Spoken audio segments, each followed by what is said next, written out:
Negative thoughts నకారాత్మక आजकल ఆలోచనలు क्यों మనకెందుకు क्यों आ వస్తాయి? जाते हैं? मेरे ముఖ్యంగా बारे में నేను నా बताओ। గురించి చెప్తాను.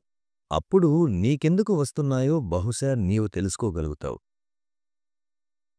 నాకు ఫిజిక్స్ మీద అంత ఆసక్తి ఉండేది కాదు. సరిగ్గా చదవలేకపోయేవాడిని. పరీక్షలు దగ్గరకు రాగానే ఆందోళన కలిగేది. అదే జరుగుతుంది గదా!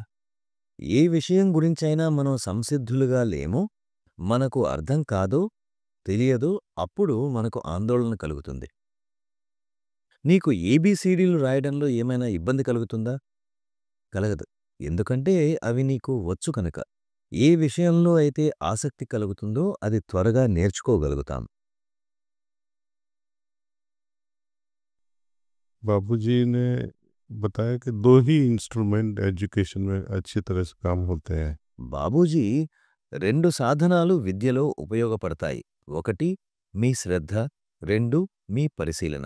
మీకు శ్రద్ధ ఉంది కాబట్టి ఆ విషయం గురించి మరలా మరలా పరిశీలిస్తారు, ఆలోచిస్తారు అని చెప్పేవారు. కాబట్టి శ్రద్ధ మరియు పరిశీలన అవసరం.